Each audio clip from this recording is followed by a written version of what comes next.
So we'll come to order. It is Tuesday, May the 28th, 2024, 9 o'clock in the morning in the Kerr County Court.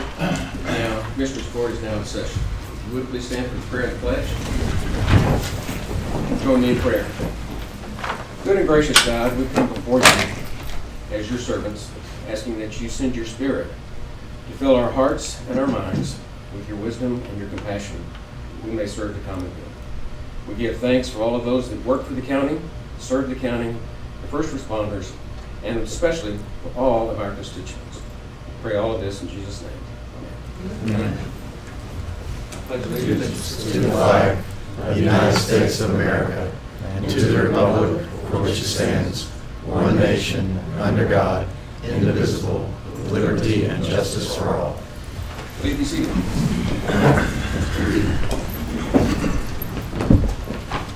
Okay. First thing I ask everybody to do is to turn your phones off or to at least vibrate so they don't interrupt the proceedings. This is our regular Commissioners Court meeting. We put it off from yesterday for the holiday, so we're holding it today. And as with all of our regular Commissioners Court meetings, we have an opportunity for the public to offer input to the court. This is our opportunity to listen to you. Anyone that has anything to say to the court, this is your opportunity to tell us. The only limitation, there's two limitations. One, we can't say anything back. We have to listen. And number two, we limited to 3 minutes and no more. So with that, is there any public input today? Anyone want to address the court? Okay, with that, we'll move on to Commissioner's comments, and we'll start with Precinct 1. Precinct 1 got enough rain, but didn't measure. But I've heard from Rosa that there was pretty severe wind shears that went through last night. I know somebody got hail last night too, so interesting weather yesterday after all that heat. I attended the memorial ceremony yesterday with my granddaughter, and that was an awesomely prepared ceremony. Kudos to Jenna and to Chase for organizing that and everybody that participated. I spent the last week in Georgetown with 2 other county employees at the IT conference. Learned a lot. Hope to bring some of that back to the court. That's it. Very good. 3. So ditto about the ceremony yesterday. It was probably the largest, best attended, I recall. Very nice. It was a little bit warm, but if you stood in the shade, it wasn't too unbearable. So it was a good ceremony. I agree. It was good. Not only probably the best attended, but probably the best organized as well. So hats off to Jenna and her crew for lining everything up. So that's all I got. As a footnote to the service yesterday, I think I lost 2 pounds just sweating. It was hot. Should have said next to you. It was hot and humid, but it was a very, very good service. Okay, so with that, we move on to our consideration agenda. And the first item on the agenda, 1.1, consider, discuss, take appropriate action to administer the oath of office to Thomas Pope to serve on the Kerr County Joint Airport Board beginning June 1, 2024 for a 5-year term. And if you would come forward. You got a vote. Oh, we got both. I'm ready to get sworn in. That's even been too long. I make a motion to accept the recommendation of the airport board for placing Thomas Pope on the airport board for a 5-year term. I'll second that motion. We have a motion and a second to approve the recommendation to appoint Thomas Pope to the airport board. Any discussion? Those in favor say aye. Aye.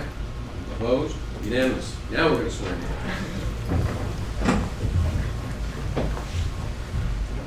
And there's 2 oaths. Sure. You probably don't know that. No. The state of Texas requires 2 oaths. One is for the office itself. We'll get her some good photo op. Sure.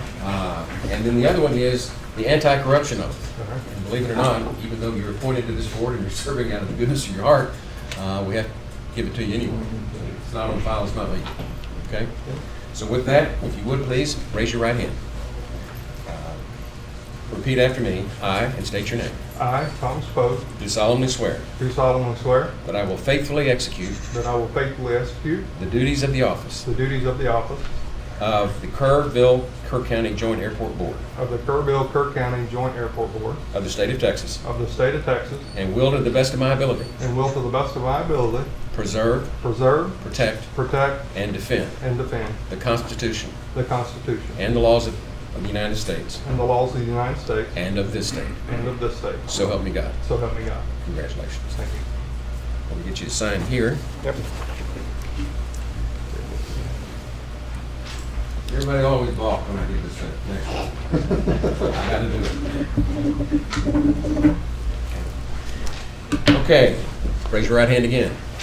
I state your name. I, Thomas Pogue, Do solemnly swear do solemnly swear that I have not directly or indirectly that I have not directly or indirectly paid, paid, offered, offered, promised, promised promised to pay, to pay, contributed, contributed, or promised to contribute or promised to contribute any money or thing of value, any money or thing of value, or promised any public office or promised any public office or employment or employment for the giving of for the giving of or withholding of a vote or withholding of a vote at the election at which I was elected, at the election in which I was elected, or as a reward to secure my appointment or as a reward to secure my appointment or confirmation, or confirmation, whichever the case may be. whichever the case may be. So help me God. So help me God. Congratulations. Thank you. See what I mean? Got to sign this one too. All right.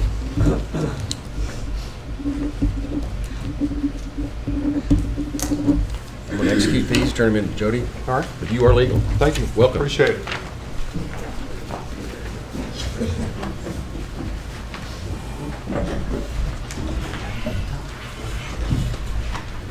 Swore some people at the school board last week, and when I read that oath, they looked at me like, really? Yeah, really. That's for real. Okay, item 1.2, it's a 9 o'clock time item. Consider, discuss, and take appropriate action following the presentation regarding the request for public infrastructure reimbursement incentives for the Bluewood project, a planned multifamily development project in Kerr. Who's going to go first? We'll let, we're both going to speak, but we'll let my partner Shay Byers start. I'm Shay Byers. You gotta go to podium. Okay. We're on YouTube. Here? And the camera's right there in front of us. That's all it takes. I believe we have a presentation. Okay. Perfect. I'll be brief.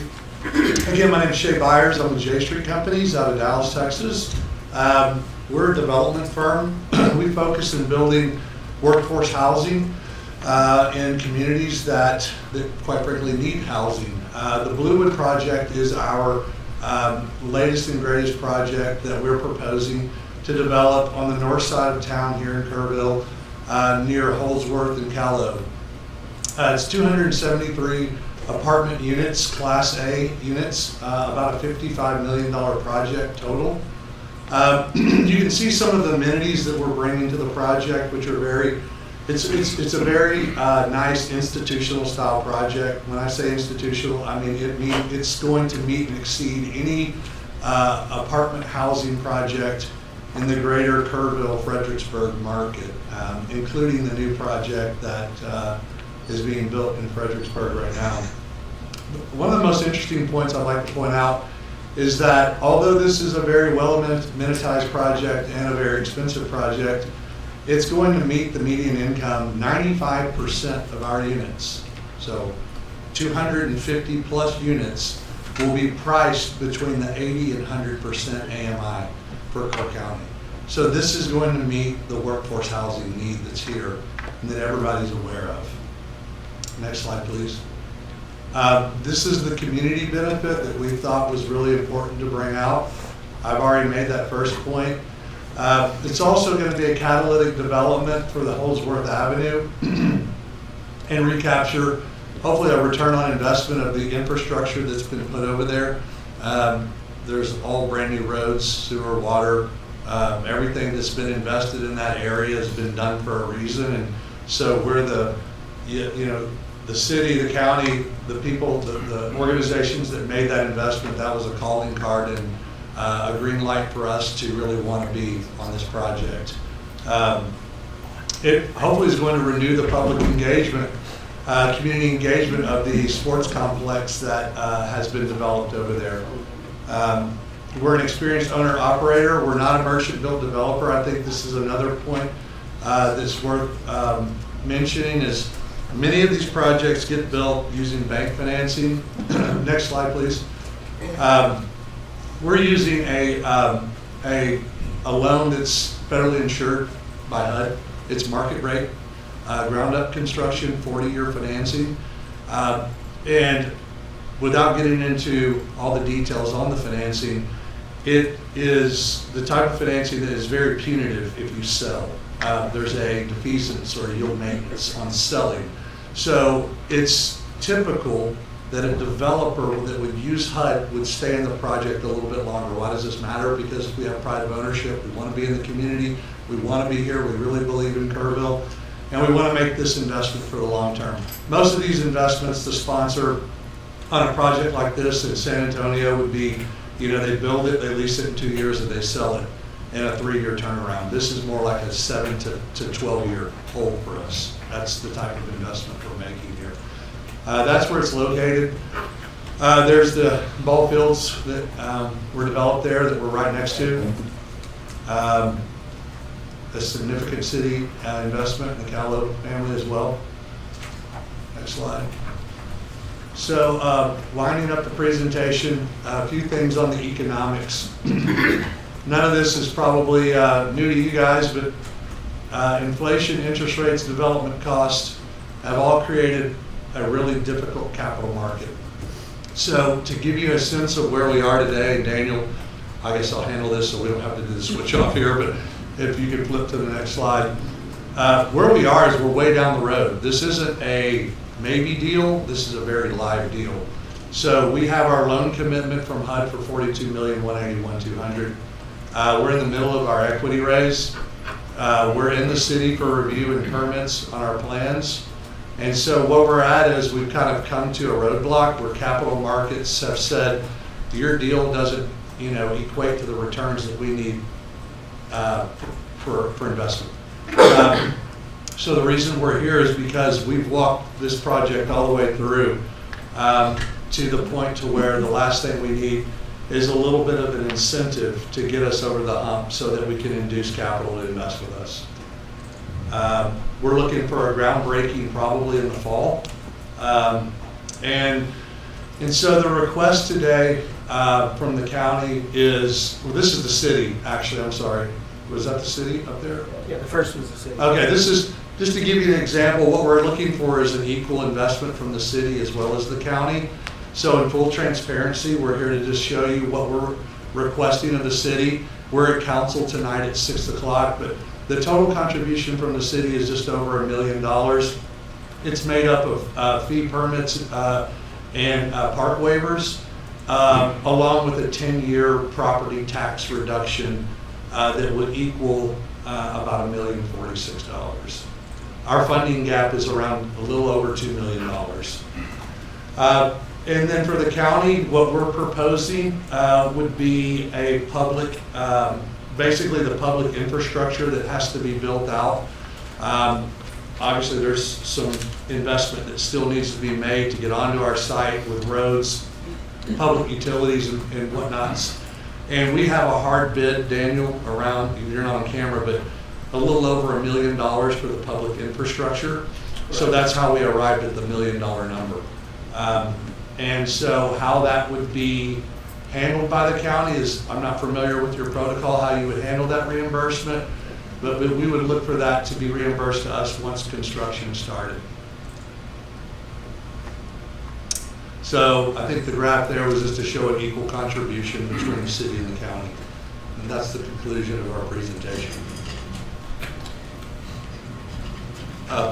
If it's okay, Dale Cromwell-He's here with us. He is the landowner and partner in this project as well. And if it's okay for him to say a word or two, I'd like to ask him to come up. Okay. Thank you, Commissioner. My name is Dale Crenwell. I live in Western Kerr County. I've developed quite a bit in Western Kerr County. Basically, the economics of the situation, it's like all the developments I've done, everybody's tapped the brakes on building the houses. The interest rates are the interest rates and development costs have basically put a squeeze on these guys, on the numbers. So the Callow, I bought this property, 68 acres from the Callow. My plan was to do some sort of affordable housing. That's the demand we all need. I've been on the Notre Dame School Board, the Comfort School Board, the private school board in Fredericksburg. I've been on the hospital board in Fredericksburg. I'm still on the Methodist Hill Country Advisory Hospital Board. The shortage we have with the nurses, the doctors, the staff, trying to get specialties out here, the workforce housing.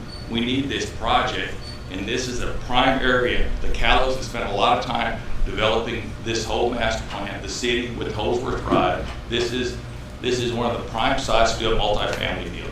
I've talked to Justin McDonald.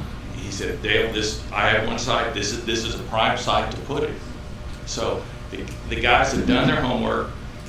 They've done their homework. This HUD deal is critical to them. If they go away, no, there won't be any apartments built. So we need these apartments for the community. I'm on the board with Shriner, trying to get an ag program set up. And it's the number one problem. Housing for the employees and staff is critical. It's putting a buy-in on all these communities and the services that we want. So anyway, that's my 2 bits worth, and I appreciate your consideration. So I've been here a long time, and these guys' numbers are good, and they just need help, and I appreciate it. I think there are others here to speak on this project as well. Dr. Ringo, are you speaking? Judge, Commissioners, great to see you all. Brent Ringo, Superintendent of Schools for KISD. And just to highlight with this project in KISD, we have 100% graduation rates, 13 certification programs. You need your pilot license at our high school, TA for 1 of 10 districts for the 25-26 school year that's been awarded early college high school in the state of Texas where our kids can earn an associate's degree. And I say all that because hiring employees is a challenge. Teacher starting salaries are up to $53,000, and we see what our stretch are doing in the market. And projects like this allows us to recruit teachers because we've had teachers turn us down on job offers because of the housing and the cost of living. And so with a project like this, I know the hospital, nurses, teachers, it's going to open up that market where we can get employees, great employees, to continue that rich tradition that we have here in KISD. So thank you for your time. Thank you. Mr. Polk, I believe you signed up to speak on this too. We swore him in, now we put him in. Switching hats a little bit, I'm Thomas Pogue, Vice President of Manufacturing for James Avery. I represent our Hill Country Artisan Centers, both here in Kerrville, Comfort, and Fredericksburg. Thanks for the opportunity to speak. First of all, I just want to address, as you all know, we have a Artisan Center next to the airport here in Kerrville and Kerr County. It was built in 2016, and we took a multi-decade approach with this facility to be able to produce our product and our beautiful jewelry here in the Hill Country in Kerr County and Kerrville, not just for the immediate future, but for decades to come. We built it with capacity to exceed our long-term plan, which would have got us through 10 years. However, just recently we've had to undertake a new project. We've started a new Artisan Center in Corpus Christi, Texas as of 2023. The reason we had to make this additional investment was strictly for workforce availability. We're seeing the number one issue along with workforce availability is being housing and affordable housing. And most people would think it's just our entry-level technicians that are seeing this, but even our highly skilled, even engineering and management and leadership are having to seek housing outside of our community. I was fortunate when I relocated to the area. Just happened to be another James Avery employee that had built a house and put theirs up for sale. So those family housing and being able to see the 2 and 3 bedroom is important for us to continue to be able to attract and retain our workforce. Many of our associates, again, are choosing to still work for us, but having to locate in adjacent communities and commute in. Obviously, as we spoke about the increase in food and gas prices, that, along with the commute, is becoming unsustainable to continue to attract and retain those employees here. We'd love nothing more to be able to go back to the approach of continuing to grow our Kerrville facility. We have a lot of capacity there and could even double the size of our workforce inside of our local facility, given we were able to obtain housing for those. Happy to share any of the details you all may have afterwards, or they've got my information to be able to contact. But again, we're in support of this and happy to take any questions. Thank you. A couple of questions I had. I guess the traditional way Someone's got to go up the podium. I mean, I think the 381 type agreement is at times, what we would probably want to do. Have y'all done the calculations as to what kind of abatement on the increased value, property tax values would be required to bring in $1 million? Yeah, Daniel, you have, come here.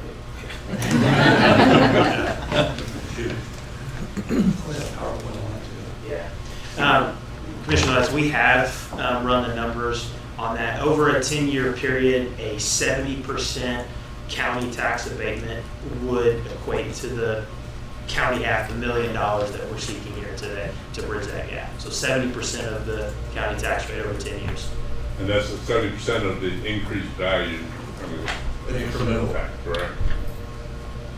So when it gets built out, it's the $55 million that's taxable, so 70% of the value. So yeah, correct. So it is 70% of the county mill rate on the assessed value, and the assessed value for this project, it's actually in our presentation for this evening. It's roughly $25 million is the assessed value for this project, and so of that county mill rate, 70% reduction over 10 years equates to that $1 million. So the county, looking at it another way, the county still is receiving 30% Correct. Of the value for 10 years, and after that it goes to 100%. Yeah, Correct. Yeah. You can go ahead. I have some other numbers I can pull up. No, I think that's kind of, I think, to me, a couple of things. One is that development, especially with the water situation, makes total sense to be in the city of Kerr, where they're using surface water as much as possible. With the droughts we're having, it's a little bit more difficult, but still, even during the winter months, they're putting a lot of water back into the aquifer, so it makes a lot of sense for us to push development into the city. Secondly, our subdivision rules and well drilling rules have forced that. So where the land is cheaper in the county, you can't build the development, so we can't get workforce housing in the county essentially anymore. So, I mean, I'm in favor of this type of project, and I think it's a reasonable request. My comment.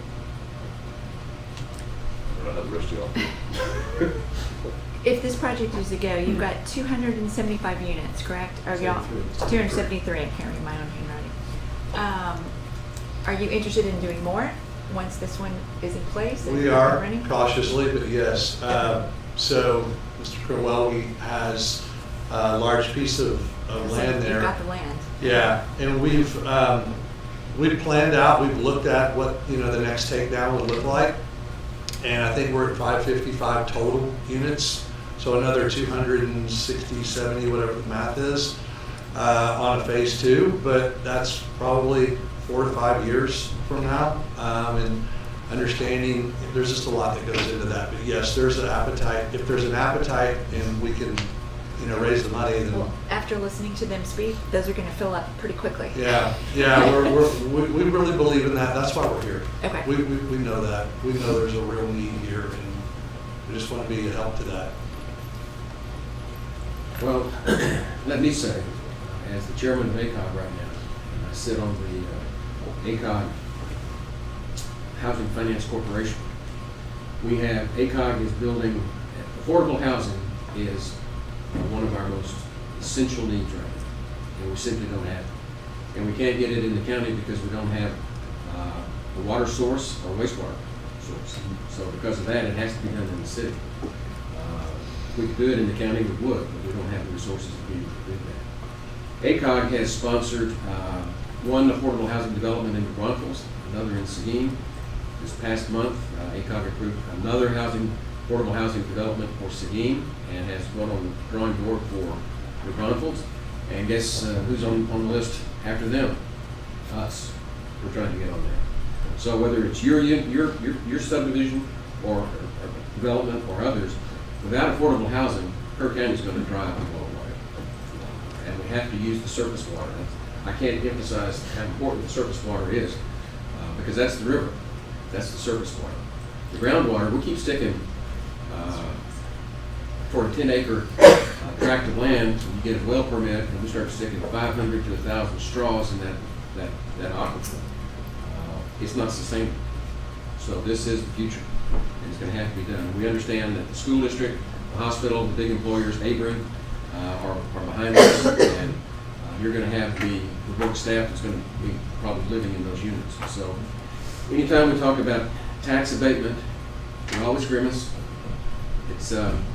It hurts, but sometimes we have to have short-term sacrifice in order to get the long-term benefit.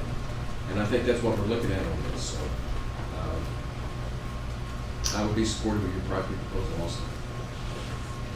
I'm typically a hard sell on tax abatement. I always have been. Really? Yeah. Are you telling me this $1 million is a deal breaker? Yes, sir. It's not my deal breaker, it's the capital markets deal breaker. Seeking investment right now, talk to any developer, the cranes aren't going up anymore right now. You've got to have a very compelling reason to bring capital in. And we wouldn't be seeking the money if we could fund it ourselves. That's the true gap to get it developed. I think it's an important point is that, yes, it's an abatement, but it's still the county and the taxpayers have received 30% of the value of taxable value going forward for 10 years. So they're not like, it's not costing the taxpayers, current taxpayers anything. It's just a matter of the amount of new tax is less for 10 years and then picks up at the end of that 10-year period, the full amount. So it doesn't cost current taxpayers anything. May I offer one other piece that's probably overlooked, but the fact that Housing and Urban Development has green-lighted this project is a milestone into itself. It's very hard to originate financing right now, debt. If you go to any bank, you might get 50% leverage, so I might get a $25 million loan on a $55 million project, so I gotta go raise $35 million, impossible. This project is very well capitalized because the debt really gets you high up in the stack. So my equity is $12 million. I need to find $12 million, and we've got some soft commitments on that. If HUD goes away, and there's a timeline on HUD, so we have until basically the end of August to rate lock with HUD. If we don't, we start all over and go back in line with HUD. And financing is a huge piece of this. So getting this incentive makes the deal live, and it makes it really live right now so that we can finalize our capital and get this project built and developed. What we don't want to see is HUD go away. That's one of our biggest concerns. So you're using this $2 million to go back to your soft commitments to That's fund correct. those up to get the whole That's job. correct. But without these public funds, it's not going to happen in this market. I'll make a motion that We have an application process. I know, but I still make a motion. Make a motion that we accept the proposal as proposed, subject to the application process being completed and the documents being prepared by the county attorney's office or outside counsel. There's a whole application. Okay, that's about the application process, and then we'll come back to the court for approval at that time.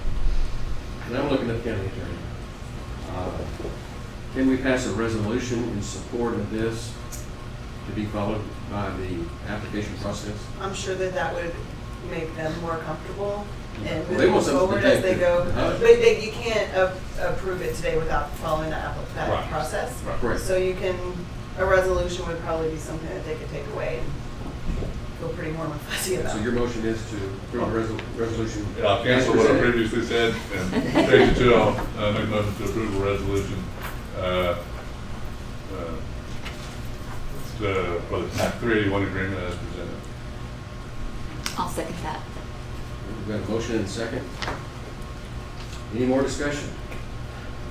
Well, this wouldn't be final approval and give me more time to ponder the situation.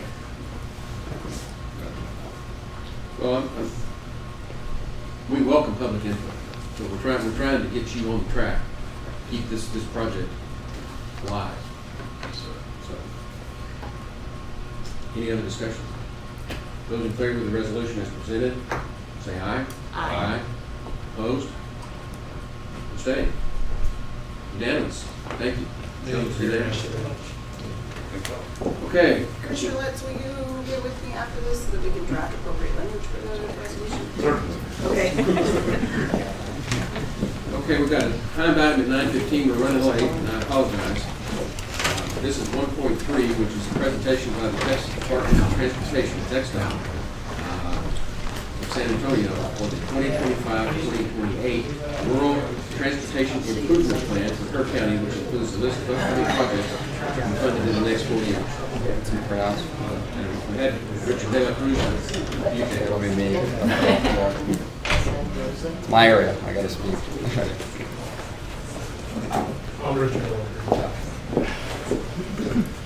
My name's Andres Gonzalez. You all know, thank you all for having us. With me, I've got Richard De La Cruz, who's our Transportation Planning and Development Director for TxDOT, out of the San Antonio office. We have Rodney Corsi, Maintenance Supervisor for the Kerrville area. And then Yvonne De La Rosa is also in the Planning Department. So today I'll just be speaking about the Rural Transportation Improvement Plan, which is just kind of going over just funding principles in general regarding TxDOT, and then obviously the upcoming projects that are for the Kerr County area. Next slide. Okay, so real briefly the agenda will be a safety minute. We'll go over the San Antonio district boundaries, transportation planning process, the rural tip, the transportation improvement program, how the rural tip impacts you. We'll go over the projects for the next 4 years, touch on funding, and then we'll go through the next steps and a Q&A as well. Okay, so for our safety minute, so we have a slogan in TxDOT that's called End the Street Texas. And what that is about is basically the fact that the last deathless day in Texas was November 7th, 2000. So if you think about it, it's for 23 years, every single day somebody has died on Texas roads. So, for TxDOT, it's their number one priority is safety. So everything that we do is with the intention of improving safety. And today I ask everybody in this courtroom to share with your family members, your loved ones, really anybody, whenever you get an opportunity, the importance of paying attention to while you drive. So the three main contributing factors are speed, driving under the influence, and then distracted driving. So with those three alone, if we do a better job in that aspect, we're going to be in a lot better shape. So please share the message. I try to do it as much as I can. Obviously, all of us at TxDOT do so. The more we spread the word, the better things will be. Okay. District boundaries, there's San Antonio. We have counties in light blue. Those are the counties in the MPO, the Alamo Metropolitan Planning Organization, which is more the urban, with the counties shaded in brown, with being the rural RPO counties in our district. Uvalde is not part of the rural RPO as of now, but it's still part of our district. Okay. So what is a RRPO? It's Alamo Regional Rural Planning Organization, and the organization it's organized by elected officials, and the intent of that organization is to help identify transportation needs, plan transportation, and recommend rural transportation priorities. So we have basically a program called Connecting Texas 2050. That's more of a TxDOT statewide name, if you will, but it's basically the strategy for connectivity throughout the next 25 years to 2050. And obviously those are based on performance and strategic aspects of transportation, including safety, preservation, mobility, connectivity, economic vitality, and stewardship. Okay, and after that, it kind of breaks down into more more programs, if you will. So it's two main sections, it's planning and programming, kind of breakdown of how we structure projects. The long-term range plan is just 25 plus years, to where we kind of talk about those future projects, and then it moves on to the metropolitan and rural plans, long-range plan of 20 years. From there, it's kind of more of a solid filter to where we have a programming list of 10 years called the Unified Transportation Program, the UTP. So if you hear me talk about potentially projects in the 10-year plan, it's in that UTP list. And then from there we have the STIP, which is the Statewide Transportation Improvement Program, which is a 4-year list of projects. And basically the urban, the metro tip, and the rural tip are both included in that STIP, if you will. And then we have a 2-year letting list as well, which is projects that are actually being designed and funded to let for construction in the next 2 years.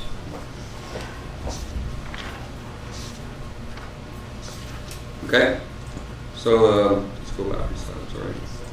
So for the rural tip, it's a list of added capacity regional significant projects. So this is multimodal, so it's not just for vehicular traffic, but for pedestrian, bicycles, commercial, you name it. So it includes everything. Okay, next slide. All right, so in order to strategize and implement everything, a lot of things are considered. Obviously, growth is one of the main aspects. We look at average daily traffic values. We look at crashes, fatal and severe crashes, safety areas, kind of strategic implementation, you name it. We consider it for kind of prioritizing and coming up with projects, and then changing that 10-year UTP and STIP according to the change that we see. Next slide. All right, so how the rural tip impacts you.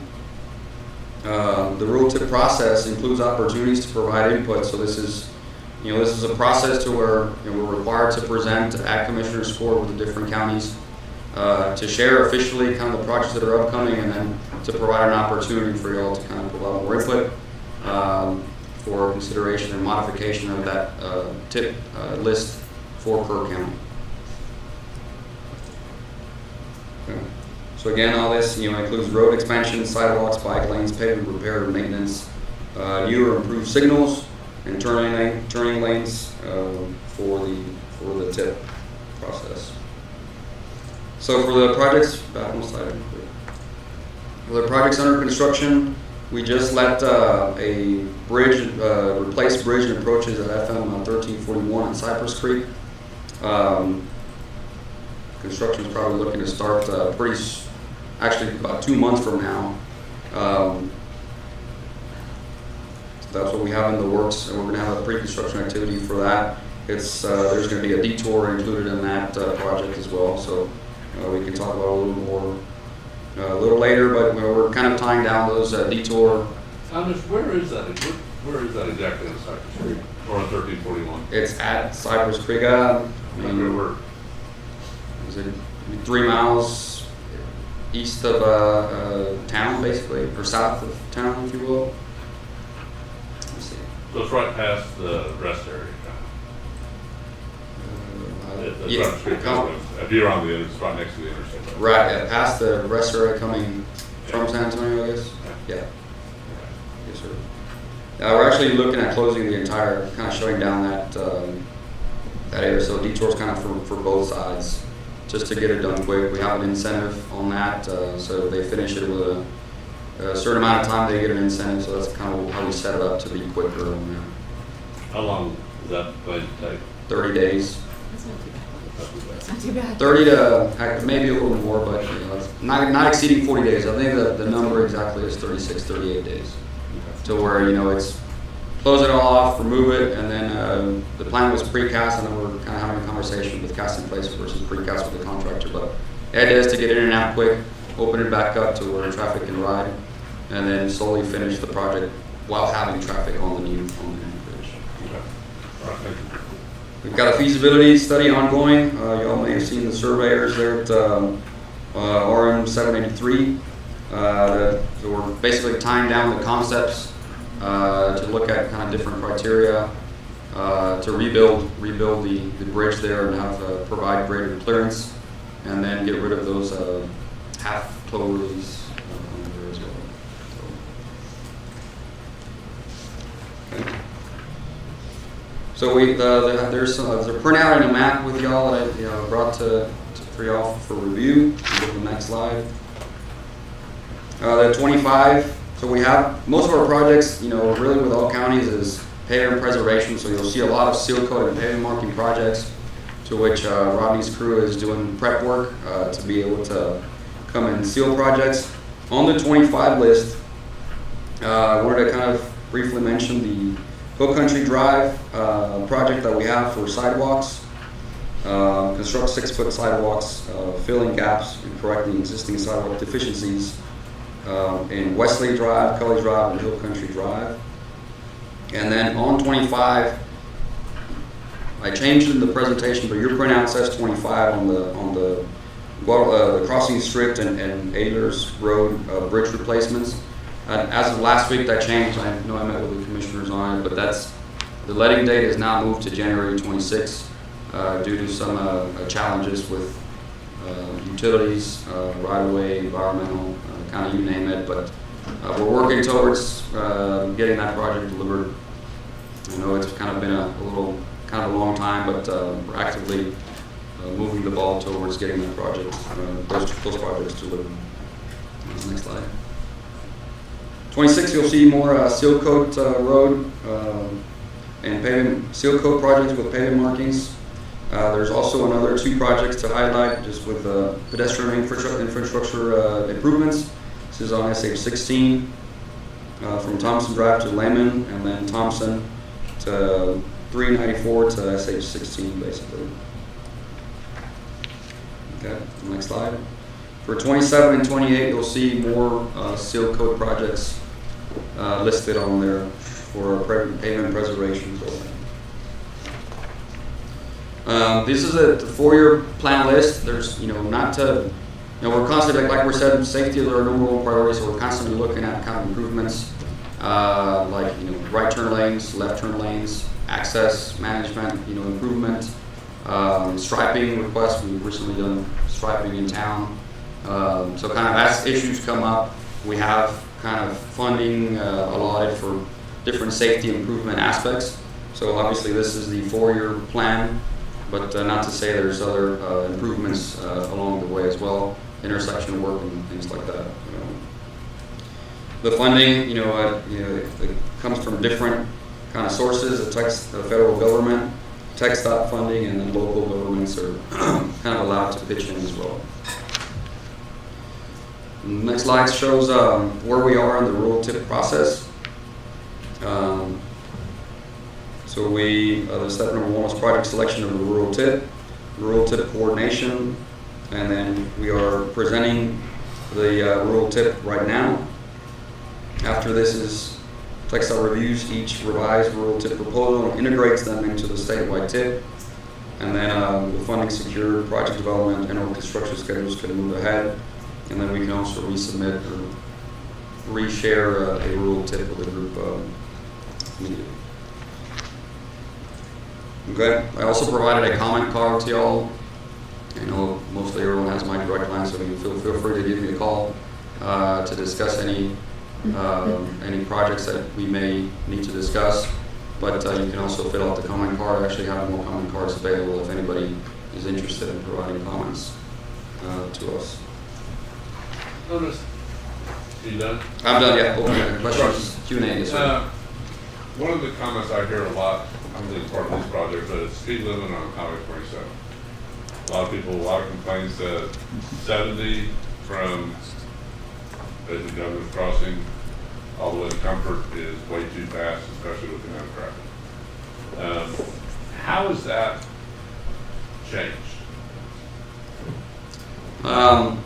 Process? Yeah, the process. The process to do a speed study, is that I guess the study, I mean, it goes, just to do? 55, then it goes 65, which 65 is, a lot of people think too fast, but, when it goes to 70, that's just hard to figure with the amount of traffic and businesses that are now on that stretch. So yeah, I mean, the kind of the ways that kind of the process works, and I know I've kind of talked about with a couple of y'all, is just, you know, I'm basically the go-to for everything, and then I kind of coordinate with whoever I need to coordinate with.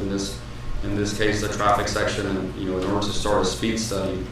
For the speed study, there basically needs to be counts, traffic counts, and such thing called the 85th percentile of vehicles.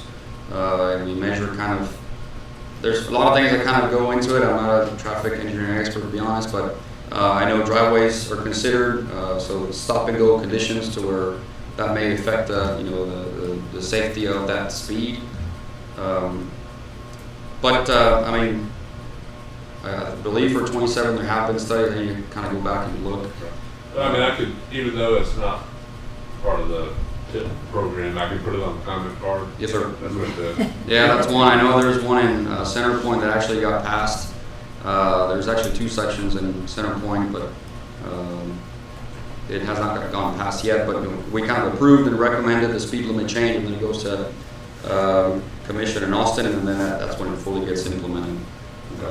So I mean, it's a very common kind of request. I mean, I get a lot of calls saying, "Hey, the speed limit is too fast." Unfortunately, again, one of the main contributing factors for crashes and things like that is speeding, right? So speed limit is 45, everybody goes 75. That's kind of a very common kind of issue that we kind of struggle with as well, because that's kind of more of a we can't really control how drivers fail to drive the speed limit. So that's what we kind of preach. All right, let's get it out to your loved ones. Please drive the speed limit. If people are driving 75, the speed limit is 45. Changing it to 35 it's not going to help the situation. It's kind of where we. But it's not to say that we have, like the Center Point one, we did kind of discover, all right, this is a good area to change the speed limit. So that's kind of the process that we're taking. So. And it's not like you put it on here, but what's one of the comments that I don't think is addressed on this directly is that it seems that on Highway 27, I pick on 27 because I drive it a lot. It's really rough in areas. I mean, it's gotten near the airport and then several places. It's rough. Yes, sir. Add that to the comment as well. You can, yeah. I mean, you can whatever you want to the comments. I'll speak a little bit on that. I think 27 is upcoming for a seal coat project. I know Rodney's been working through some of those areas. So the pavement kind of preservation and road improvement program, if you will, is always ongoing. We try to kind of keep up with the deterioration and developments and things like that. I know Rodney, I don't know if you can speak a little bit towards 27's shape and kind of the plans for us to. Yeah. We need to see you. Thanks, Rex. All right. Right now, we're working on State Highway 173 around Comanche Trace to get it up and ready for seal coat season. We've got about a week left there, and then we are actually 27 is on the next list. We'll start at Kendall County line and work our way back because there's a lot of damage near the Kendall County line. So we're going to be working that probably within starting late next week and the week after that to get it ready for seal coat. So all that area is around the airport and stuff like that. We're going to hit the major areas and get it up and ready. So you should be seeing some improvements out there within the next month and a half. So now that's something else we planned about slowing me down. Yes, yes. We'll be ready for that phone call. What is y'all's goal on seal coat each road, like every 9 years, 10 years? It's every 7 years 7 per years, row. okay. So some, it depends on the temperature when the material is put down, your weather. Sometimes it delays it, or sometimes it speeds it up. Gotcha. So usually every 7 years. Sometimes it can come around quicker. All right. It's a good goal. Thank you. Okay, thank you. Thank you. Okay. Trouble with these timed items is sometimes they move fairly slow. So we're now almost 45 minutes late for the timed item at 9:30, which is 1.4. Consider, discuss, and take appropriate action on a request from the Alamo Letter Society place a bronze plaque containing the Colonel William Barrett Travis victory or death letter on the courthouse grounds. Dr. John Frazier.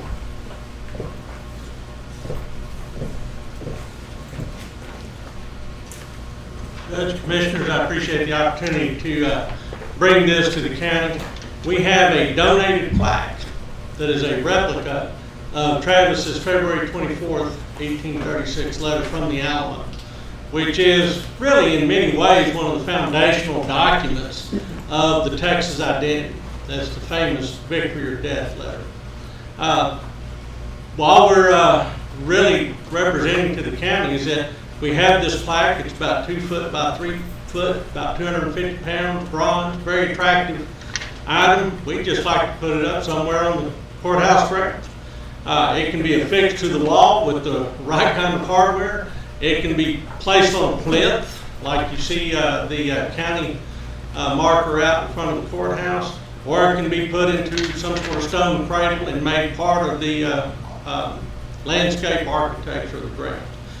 It's really no right or wrong way to put this up. The folks down in Nueces County put it up on poles.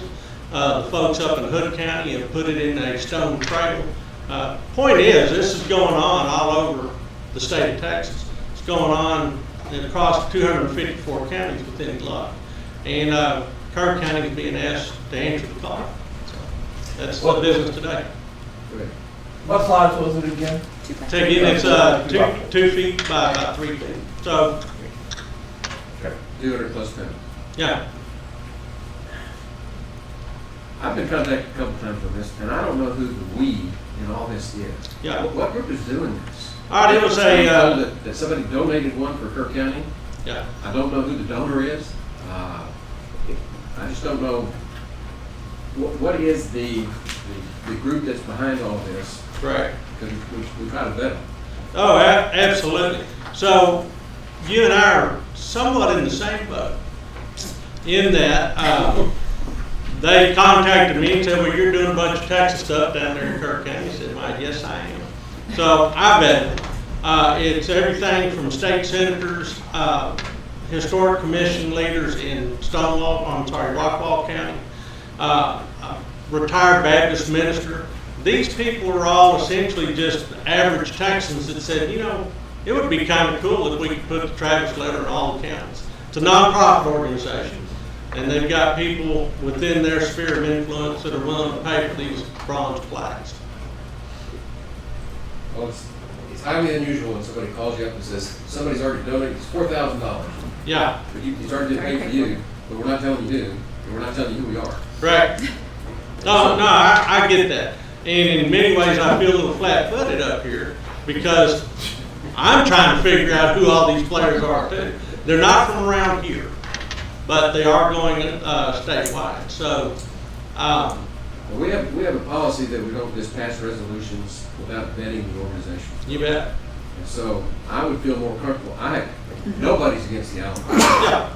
Okay, the Alamo's the Alamo, and the letter is just the letter. We want to promote our Texas heroes as much as possible. But at the same time, I would like to know who this organization is, and I'd like to get some information on it. You bet. And be able to study it. I agree. It's the Alamo Letter Society is that organization? That's the organization. That's the 501c3. Okay. Registered. So in principle, it's all right, we've got this plaque. It's a plaque that I think everybody can rally around. But who is this organization that's wanting to make this gift to the county? That's the only thing I Agree with that. What if we agree to accept it, and then, once we investigate a little bit more, whether or not we're gonna put it up? Well, I like the precedent the other way. Let's find out who they are before we tentatively agree to it. Well, I mean, we wouldn't stick it on the wall or put it up till we verify it. But someone's spent $4,000, you're gonna want to accept it for pay. Yeah, True. True. We're not gonna put it up, so. of course. Okay. Okay. Why don't you find out more information and come back and talk to us? Great. Okay. Then we'll all be educated. Thank you. Okay. Next item on the agenda is 1.5. Consider, discuss, and take appropriate action to approve Kerr County Animal Services policy for trapped wildlife pickup. Mr. Givens. Morning. So this was something I actually had on the agenda last time. I got with the county attorney, kind of revamped the whole thing and made it less complicated, and it worked out. So we've got that there in your backup to have a look at, and I can answer any questions about it if you guys have any. Why don't you give us a quick overview of it so the public knows what it is? Okay, so basically it's the trapped wildlife. What we've been doing for many, many years is picking up anything you trap, we'll come get. You know, we're rabies and animal control, but mainly all that revolves around rabies, and we've got extremely low risk rabies carriers like possums, squirrels, armadillos, things like that that are everywhere that we never have turn up with any rabies. And so what we're looking at is just picking up the high-risk rabies carriers, which are listed out as skunks, bats, foxes, coyotes, and raccoons. So you're going to get some of those. Mostly we're dealing with, we do get some foxes, a lot of skunks, a lot of raccoons. Obviously bats don't go in traps, but we end up with a lot of bats that we pick up. So it's basically just kind of a stop to critters out in the middle of the country that you can catch every time you set a trap, and we're picking these things up, and it's a lot of driving, and you can catch one every day if you try. So I'll make a motion that we approve the trapped wildlife pickup standard operating procedures as presented. Got a motion and a second to approve the trapped wildlife pickup policy as presented. Any discussion? I can attest to the fact that you can trap squirrels. I can drive them 5 miles down the river, turn them loose, and they come back. That's where you make a mistake there. I've been told that. Okay, and those in favor, say aye. Aye. Opposed? Unanimous. 1.6, consider discuss take appropriate action to approve the Kerr County Animal Services policy for owner requested euthanasia. yeah, so basically what this policy outlines is what we are going to do whenever an owner comes in and wants to euthanize their animal. And that's going to mostly be cats and dogs. Basically, we can refuse euthanasia at any time, which happens quite a bit. Someone wants to come in with a perfectly healthy animal. There needs to be a legitimate veterinary recommendation for that. So we're looking for that. We're going to call and also confirm that the documentation is authentic and in good standing and not, made up with a doctor's opinion. And then obviously, we get into situations too where we have animals that have either been deemed dangerous or they haven't been deemed dangerous, but there may be situations where we know that an animal is a high risk to based off of an incident that may happen, and sometimes we'll have somebody want to euthanize like that too. So, but most of what we do is going to be this is just pertaining to when someone comes walking in the door with an animal that they want to euthanize. And this basically just puts it down to a procedure that we're going to do. Can we just go over this? Yeah. We didn't have the exact wording yet. Okay. Yeah. We discussed it. Yeah, we talked about it. I make a motion to approve the owner requested euthanasia standard operating procedures as presented. Awesome, you got it. Got a motion and a second. Any discussion? Those in favor say aye. Aye. Opposed? Unanimous. Item 1.17, 1.7, update regarding issues related to the Comfort Radio Tower. Sheriff. The good thing, this should be the last time we have to go over this. 2 weeks ago today, I approved Motorola to start moving on the project. So a quick update, they're actually there this morning, putting a propane tank in there, a generator, and extended the fence. Just a quick reminder, our lease is good until March 31st of 25. And Jonathan, that landowner, his name's Mark Reiser, is the landowner. So it kind of gets complicated. You have the landowner, and then the landowner has leased a piece of property, let's say an acre, to another business. And then West Texas Wireless has leased that land to put their tower on, which then we lease space on that tower. So West Texas Wireless's lease is good until December 26th. They are in negotiations with somebody who we don't know. We're hoping it's the people that have the land leased. The people that have the land lease have told us they're okay with us staying on there, but we haven't talked any kind of numbers. So with all that being said, and that's holding up the project, went ahead and proved let's finish the project and move forward. So that's what we're doing. I will definitely keep the court updated as we go on. I'm very confident that the people who have the land leased will be selling the tower to somebody. I just don't know who that somebody is. But everything looks good. We're installing radios in our vehicles and we're moving forward. So it all looks good. Good. You got one other one here, Yes. Sheriff. 1.8, consider discussing the appropriate action to approve a donation of Southwest 14-foot flatbed trailer from the Kerr County Sheriff's Foundation. Yes, look for the court's approval to accept this trailer from our foundation. This trailer will be used to haul some of our Operation Lone Star equipment. They just want to donate that to us. For approval. All right.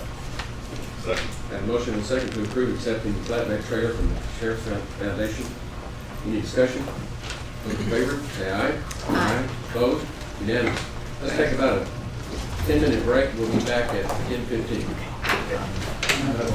That's not good.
This time we move over to our timed items, which we're required to do. We've got, looks like about 5 timed items at 10 o'clock.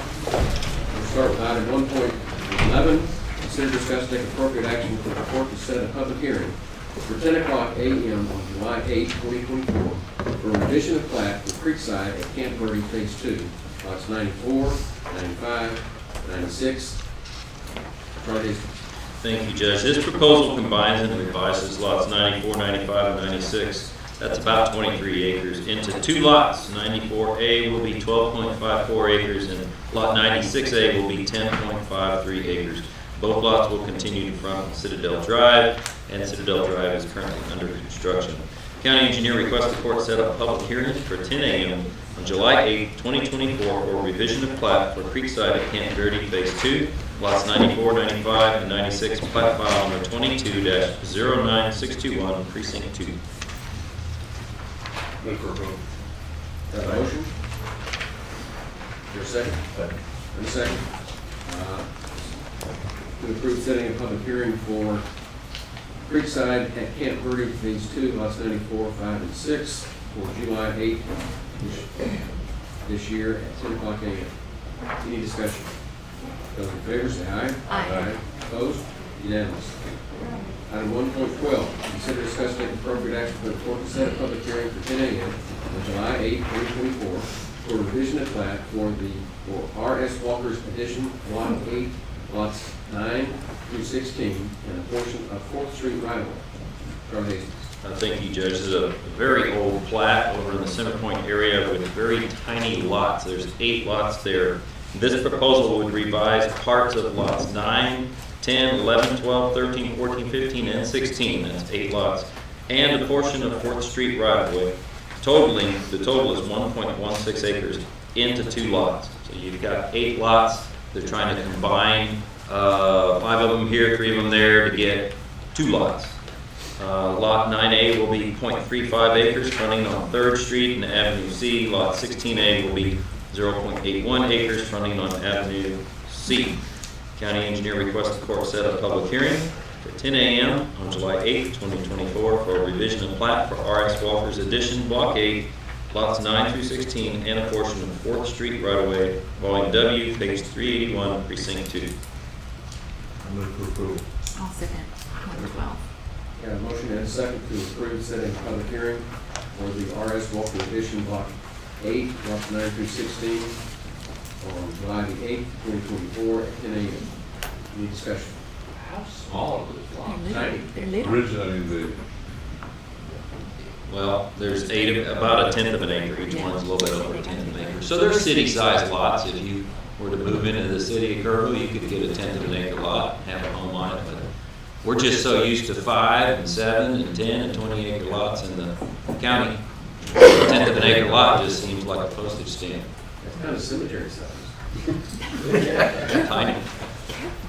They're tiny. just note, this is under a public sewer and public water system. It is. And it's making it better than it was. Exactly. They have a right to have 8 lots over there, and they'd like to make it 2. And they've got 2 homes over there, and so one for one home and one for the other. It just makes sense. Yeah. They don't have to do this also. They want to. Just want to clean it up. Any other discussion? Those in favor say aye. Aye. Opposed? Unanimous.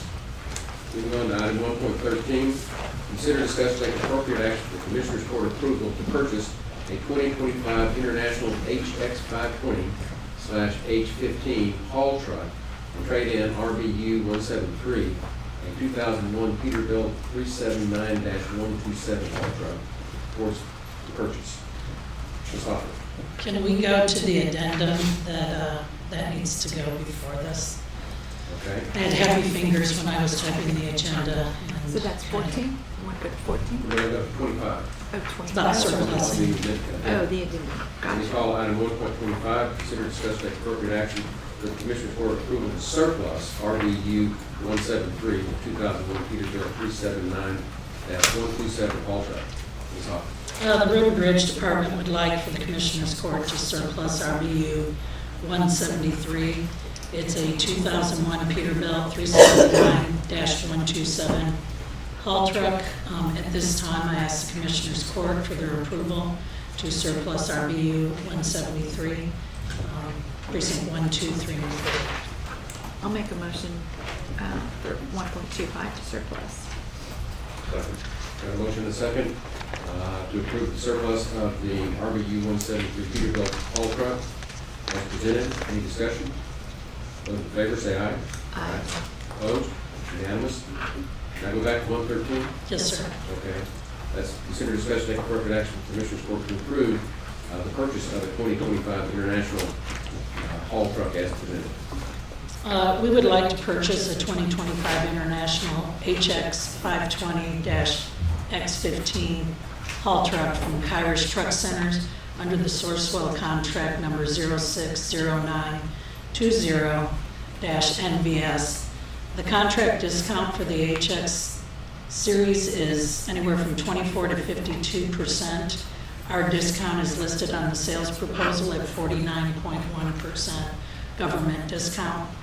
I had contacted the auditor's office, and we have about $137,000 in line item 15-370-260, which is surplus property sales. This would be the revenue that we made from the auction in October. The unit that the auditor's office, actually that I just surplus, will be traded in on this new unit with a trade value of $24,000 is what they're going to give us on the trade-in. The haul truck is on our original capital equipment list.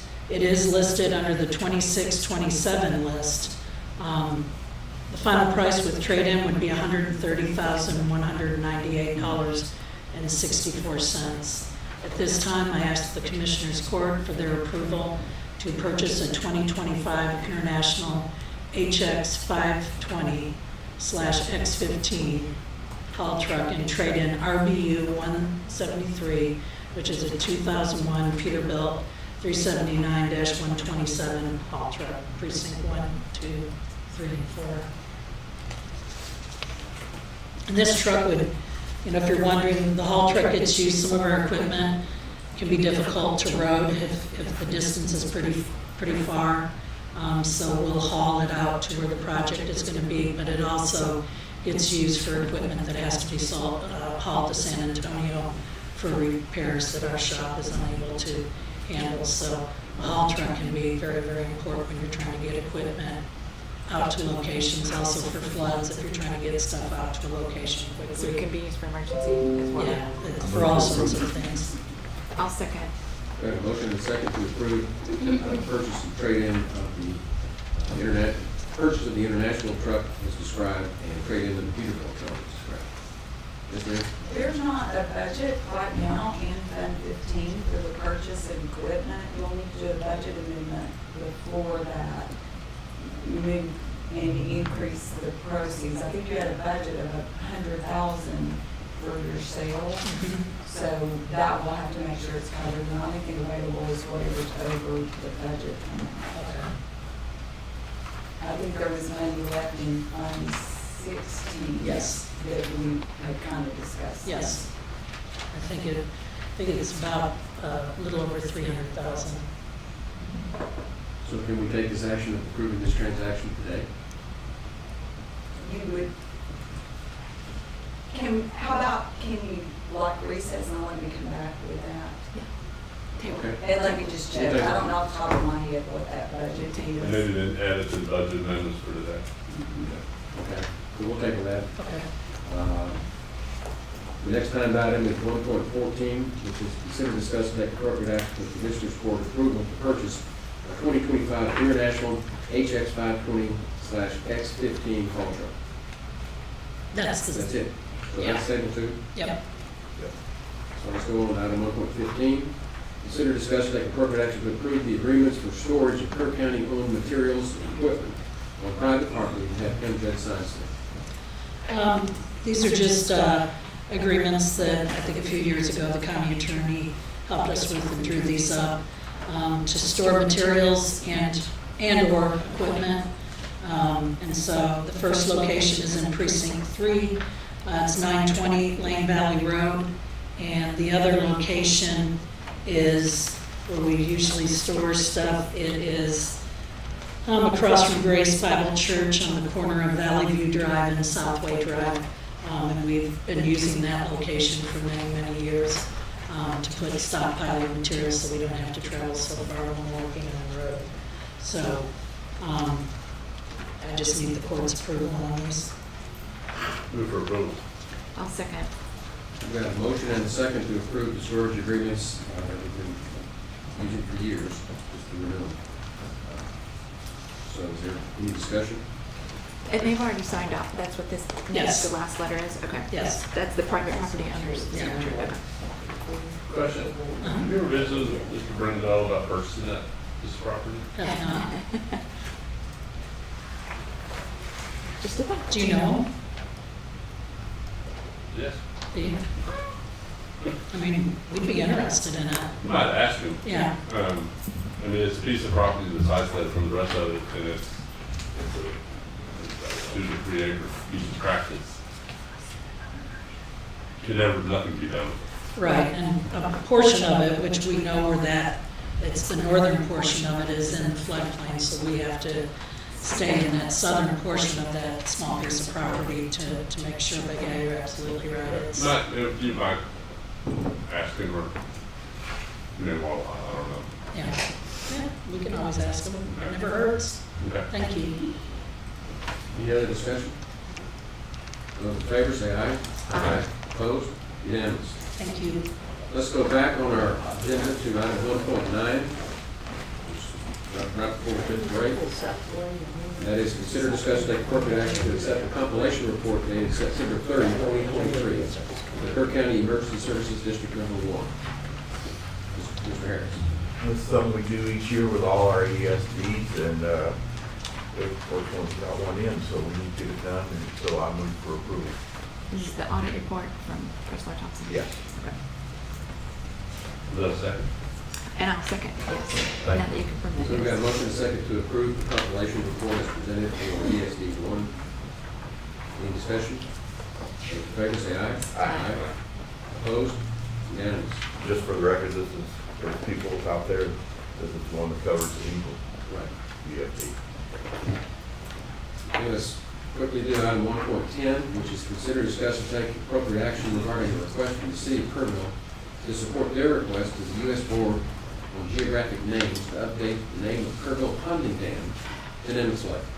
City Council voted on this matter in 2011, and DGN is requesting verification that the county is aware of the request and supports it. Move for approval. Second. Got a motion and a second to officially approve what we've always been calling Nimitz Lake.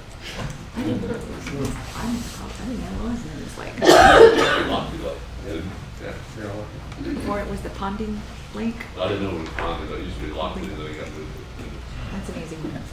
Okay, so those in favor say aye. Aye. Opposed? Unanimous.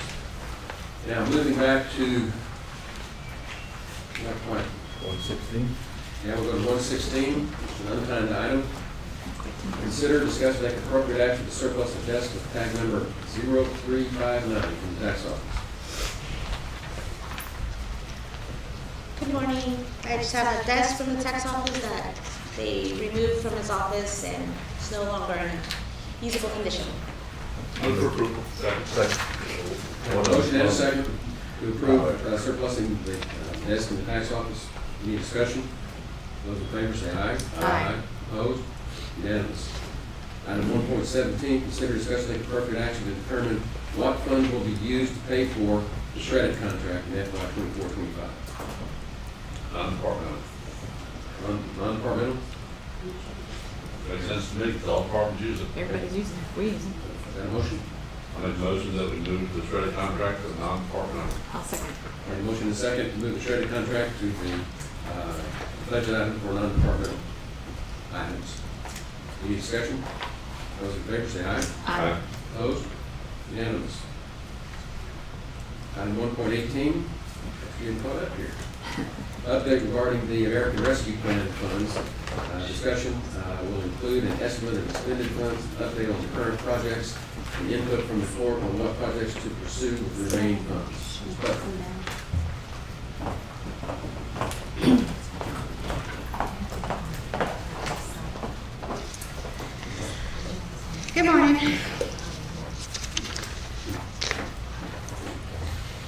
And there should be one also for Nadine there.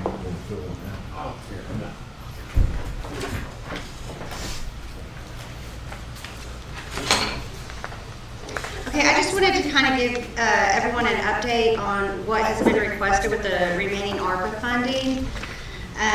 We're coming up to a point where by the end of this year, we need to have the remaining funding obligated in some form like a contractual or a purchase order type of way.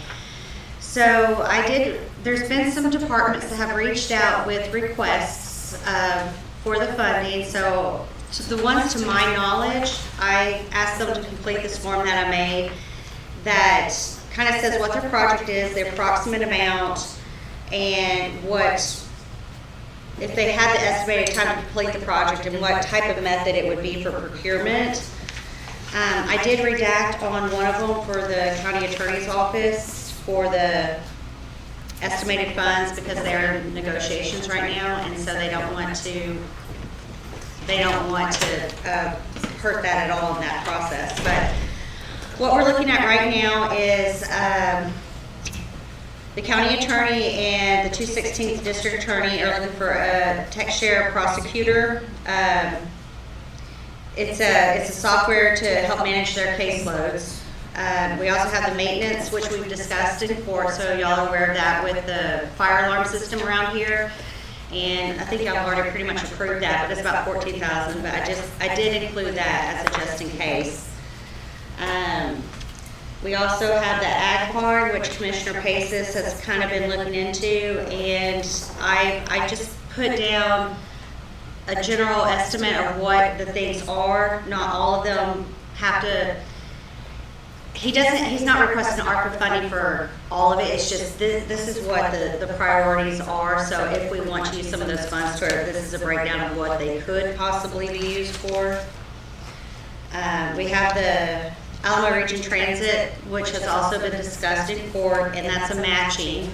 I'm not 100% sure we can use the ARPA funding for this, but possibly we can. And so that is another way that we can use some of this funding is to do that matching for the grant for the project that's being discussed and going through focus groups right now for the transit system. The sheriff's office also has a request for mobile devices in their cars, laptops in their cars. They don't have that currently, and that's something that they've been discussing for a while. And the ACOG grants, or the Office of the Government grants that come out that we typically do with their funding, this surpasses that funding method. So it's more than what they could request from the Office of the Governor. And is that all? Oh, no, there's also from the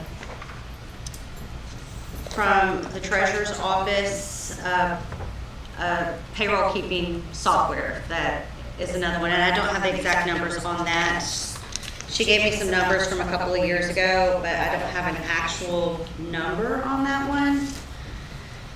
But those are the things that are kind of out there that people are requesting, and so I wanted to bring it to the attention of the court that we are running out of time as far as figuring out what we're going to do, because if some of these projects require an extended procurement process, then we need to get started on it now in order to get them obligated by December. For instance, like if we do the ag barn, that's going to require us to go out for requests for proposals or qualifications or something possibly, and to do each and every step along that lines, it takes some time, and we're going to run out of time if we don't kind of start really looking at making some decisions on this. How much do we think is available? So I spoke to GrantWorks this morning, and their numbers might be a little bit off, but it's around $320,000. So it could, give or take a few thousand on either side. I don't know if her numbers jive with yours real well, They're close. So I would say 325, but that's close enough. Yeah, so- There's also, just to kind of add to it, it's not part of what Noel's speaking about, but there's another at least 600,000 that's interest that can be Right. spent also, but it has to, I think, follow kind of the same guidelines, but we don't report it. We No. don't have to do anything. So the interest does not have ARPA requirements. So the interest doesn't have the requirements to use that with the same legal methods or procurement methods, and also it doesn't have to be returned. So we don't have to obligate that. That is literal interest that we can do whatever we want with. Yes. We'll have to put it in the budget though. But we can use it, yes, it is still in the ARPA so that we can show how much we earn, so it's still accounted for in Fund 30. And so Yeah. it's still money that is there that could be spent. Does it stay in Fund 30 or does it go to the general fund? It cannot go to the general fund, is what I'm being told. We From what can't- I understand, you cannot use the money to replenish your financial reserves. So we can't, like, for instance, we have the road and bridge thing from Winter Storm Uri that we've discussed as possibly trying to take some of that lost revenue. And I think we can do that to an extent. I would need the go ahead and do that, because what I would have to do is figure out what we missed in that initial procurement process that was supposed to happen that did not happen because of ARPA didn't exist at that time. So there's going to be some missing pieces and paperwork that I would need to get together from how we chose to do it. We have the forced account labor and we have the forced account equipment, and that's all different because that's ours, and that comes out to about $162,000. The contractual labor is about $676,000. So we could do that. That's another option out there. But the thing that gives me hesitancy is that you cannot replenish your financial reserve. So if we try to pay ourselves back for that, where are you going to put it? So The rules were changed. Yeah, rules The rules changed. have been changed. So if the rules that we have currently were in effect during that ice storm, it probably would have worked if the rules got changed. Yes. So they're changing also constantly. But put this whole discussion in context. This basically, you're advising us kind of what the wish list is. Yes. Right before we go into budget, because we're going to have to budget these items that we decide to do them. Yes. And they have to be obligated by the end of the year, and we don't have much time to waste. Yes. Figure out what we're going to do. And the way they're obligated is by a contract or a purchase order. And if it's something that needs to be a contract, then we need to start soon, because. But this is your report to the court so that we know the items that are on the wish list Mm-hmm. that we're going to have to go Yes. through. And any other items, like you said, one treasurer, if you could fill out the form for the forms, right? Thank you. Yes, I just didn't get a form back from her. She did send me an email with some information. But it's about 2 years old, so she just needed more time. Okay. It's just an handy way to keep track of them.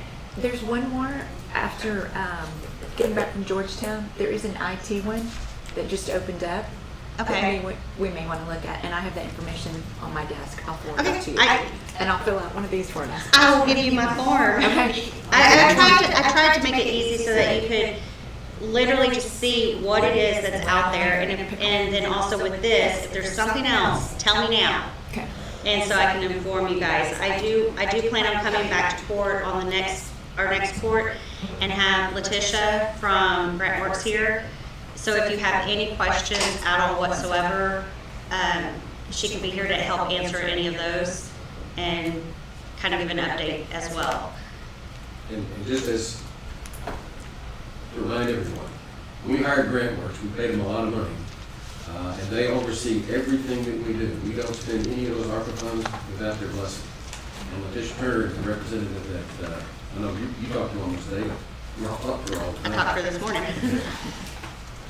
Okay. Okay, so It's that's good to it. have it here so you keep the public to see how we're overseeing these things. And if y'all have any questions or anything, just let me know, and I will get you that form if you'd like to fill it out. And if anyone else in the county has a request, get it to me now.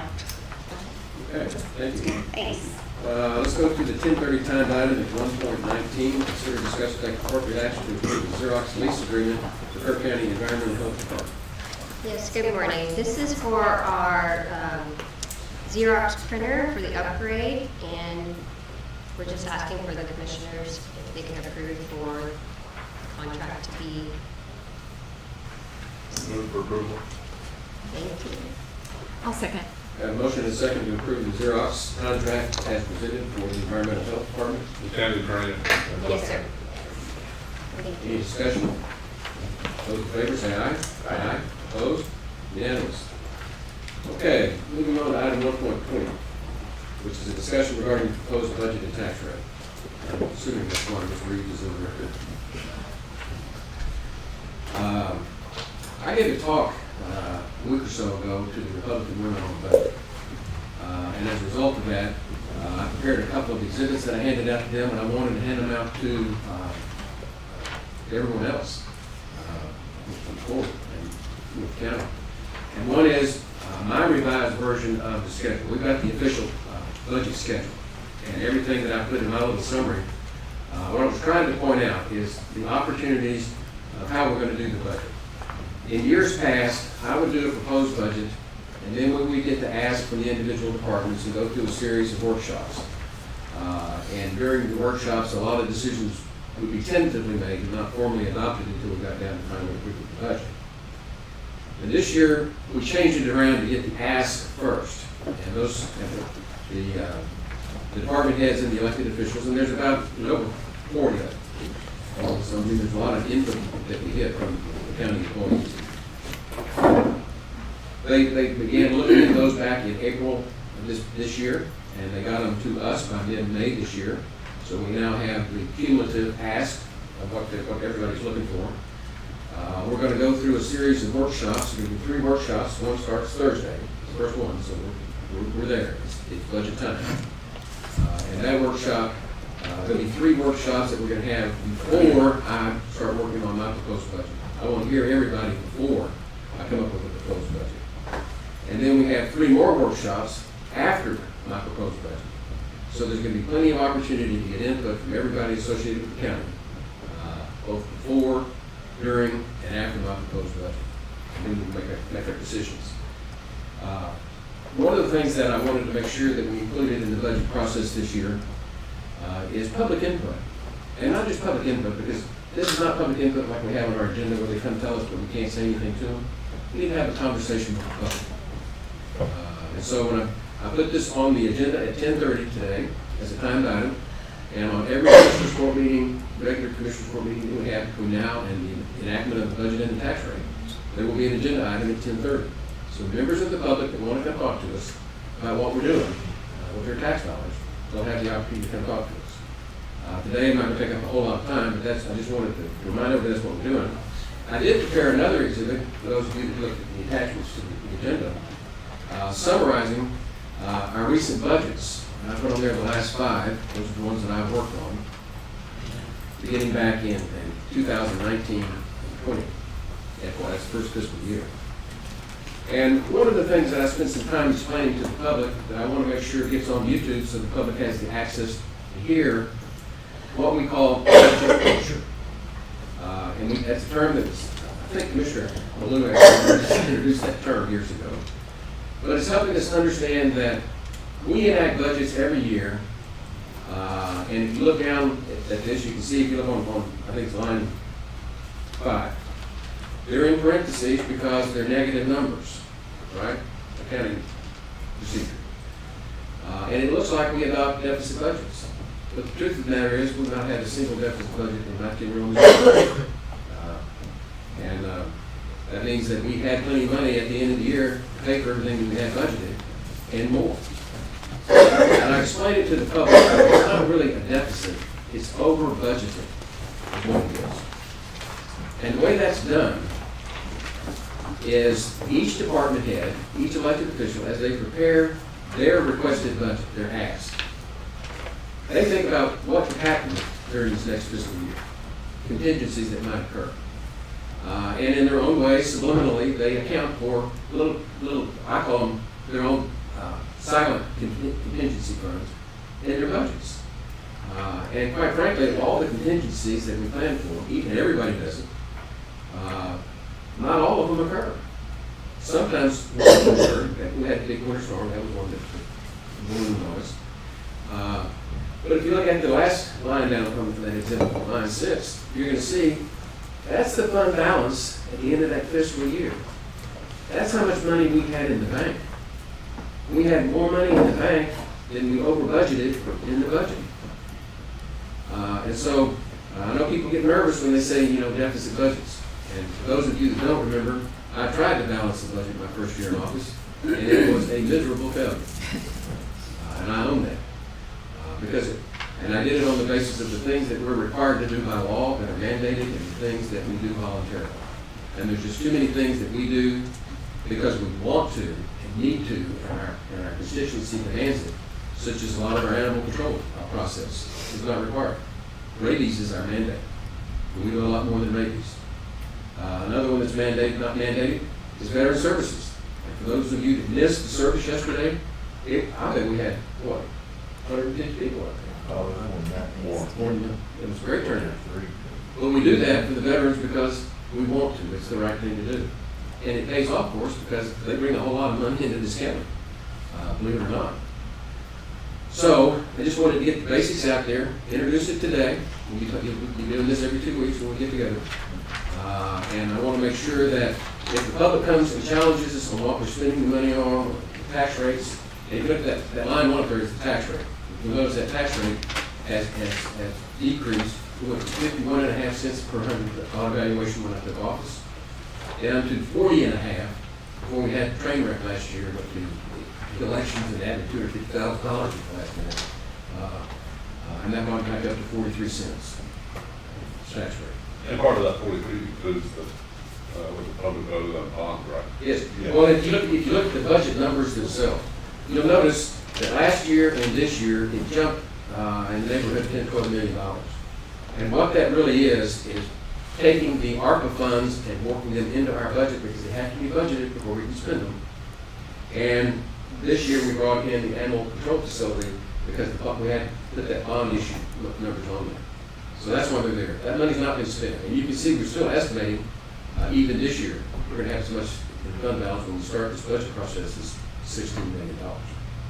So, Judge, just so you know, that every county judge that I've worked with, which I think you're the 5th, tried to balance the budget the first year and realized it didn't work. And it's just our culture.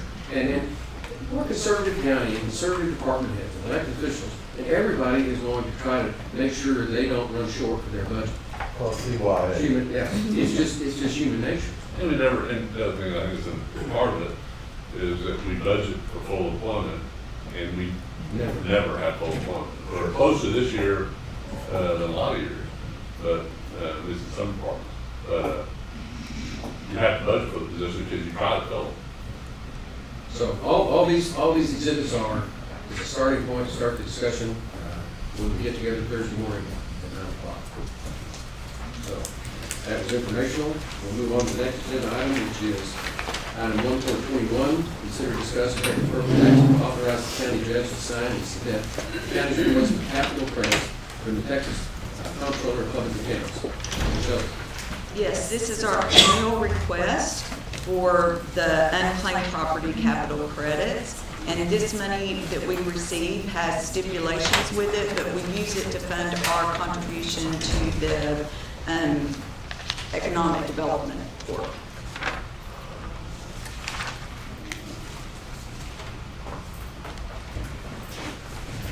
Move for approval. Second.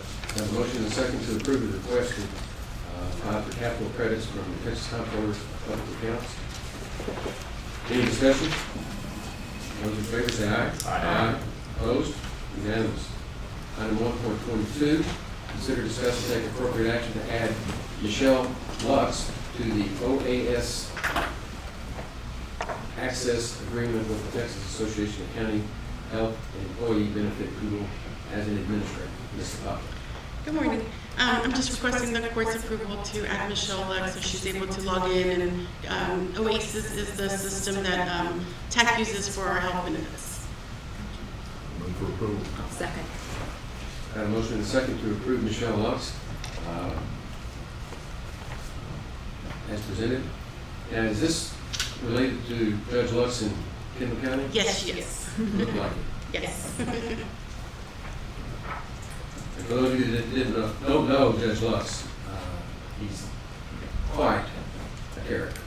Yes. And a lot of fun. So with that, I'll call for a vote. Those in favor say aye. Aye. Opposed? Unanimous. Item 1.23, consider, discuss, and take appropriate action on a request from the City of San Antonio to submit a letter of support to the U.S. Department of Transportation to allow nonstop flights between San Antonio International Airport and Reagan National Airport in Washington, D.C. We got a letter from San Antonio and Bexar County asking us to send in a letter of support. We send to all the neighboring counties. We, in our COG, our Council of Governments, includes San Antonio and then 12 of the surrounding counties. So that's what we're asking for support. I'm not headed to Washington, D.C. But if you were, it's a whole lot better deal. Good for approval. I'll second. Got a motion and a second to approve the letter of recommendation regarding the San Antonio Airport flight schedules to Washington. Any discussion? Those in favor say aye. Aye. Opposed? Unanimous. Item 1.24, consider, discuss, take appropriate action to approve the payout of the remaining PTO time for a former tax assessor office employee. And what, you gonna explain it? Is it I think, executive session? do you need to go to executive session on this? If it's about a specific employee, yes, if you're not going to talk about the specific employee and approve it, then no. Well, obviously, who it is, tax session. It was his employee. It's not the tax assessor. It's not the tax assessor, it's the employee tax. Yeah. I mean, I'll make a motion to authorize the payment of the remaining PTO time for the former tax assessor office employee. Got a motion and a second to approve payment to PTO as presented. Any discussion? Those in favor say aye. Aye. Opposed? Unanimous. We've already done 1.25, so we'll go to the approval docket. 2.1, budget amendments. Are we coming back to 13? Oh, 13, 14? Did we come back to 13 and 14? Oh, we did. No, we don't, we always done the. Oh, no. 13, 14 is Yeah. No, we tabled. at the table. Yeah. But the, Yeah, I don't have the answer yet. Oh, she didn't have Okay. an answer yet. I will get it. Okay. Okay. So we're going to do budget amendments. Okay. Yes, you have 9 budget amendments in front of you. You've got 2 that we're adding with new revenues and therefore increasing the expenses. And then the grant proceeds, we're truing up the ARPA grant and where we are right now compared to last year. We thought there was more money that was going to be spent by the end of last year when we went into this year's budget. And so it's just truing up the numbers. I move for approval. Second. Got a motion and a second to approve the budget amendments as presented. Any discussion? Those in favor say aye. Aye. Opposed? Motion carries. Move on to item 2.2. Pay the bills. Yes, invoices for today's consideration, $691,864.12. I move for approval. Second. Got a motion and a second to pay the bills as presented. Any discussion? Those in favor say aye. Aye. Opposed? Motion carries. 2.3, late bills. There are not any. 2.4, auditor reports. Yes, you received one report on the animal control services, and we're asking that you accept the report. I'll make a motion to accept that report. Second. I've got a motion and a second to approve and accept the auditor's report as presented. Any discussion? Those in favor say aye. Aye. Opposed? Unanimous. 2.5, monthly reports. Yes, for April 2024, District Clerk's Office, District Clerk Dawn Lance. Environmental Health and Animal Services, Director Reagan Gibbons. Treasurer's Monthly Report, Treasurer Tracy Sullivan. Environmental Health, OSSF, Director Ashley Batters. Justice of the Peace, Amended Report, Judge Mitzi French, Precinct 1. Amended Report, Judge J.R. Horn, Precinct 2. Amended Report, Judge Kathy Mitchell, Precinct 3. And Report, Judge Bill Ragsdale, Precinct 4. Investment Portfolio Summary,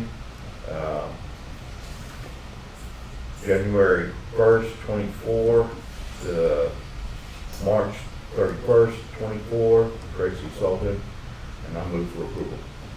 I'll second. Got a motion and a second to approve the monthly reports as presented. Any discussion? Those in favor say aye. Aye. Opposed? Motion carries. Court orders. We have a court order for our May 13th meetings, number 40620 to 40643, and court order for May 20th meeting, 40644. Make a motion we approve all. Second. Motion and second to approve court orders as presented. Any discussion? Those in favor say aye. Aye. Opposed? Unanimous. Information agenda, staff reports from department heads. None? Okay, we will staff reports from elected officials. None? Staff reports from liaison commissioners. I don't really have anything right now. The only thing that I would is remind everybody that we have a workshop Thursday morning on the budget. Starts at 9 o'clock. And to remind the public the way we handle workshops, we will have them on YouTube. They will be televised so the public can see them. But the public can come observe, but they don't have input at a workshop. And that's why we put it on the agenda for the commissioners' court meetings, because that way that's when we can talk to them about. But they are welcome to come and observe if they like. And then at our next commissioners' court meeting on July 8th. June, 3 days. That's when the public can actually come and do the public input. With that, we have nothing on the executive, do we? We do, yes, sir, and it is a discussion related to a contract being negotiated. I sent you guys an email last week. You can consider that my written determination that negotiations in an open meeting would have a detrimental effect on the position of the Commissioners Court in negotiations with a third person. Now the court has to vote and it needs to be unanimous. Make a motion that we go to executive session to discuss the contract issue. Thank you. A motion and a second, any discussion? Those in favor, raise your hand. We'll make sure it's all unanimous. Okay, we got it. Unanimous. We'll take a break now to go into executive session.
haul truck and trade in RBE 173, a 2001 Peterbilt haul truck towards purchase of the national haul truck, precinct 1, 2, and 3. We have a budget amendment, so we have to approve the budget amendment along with the purchase.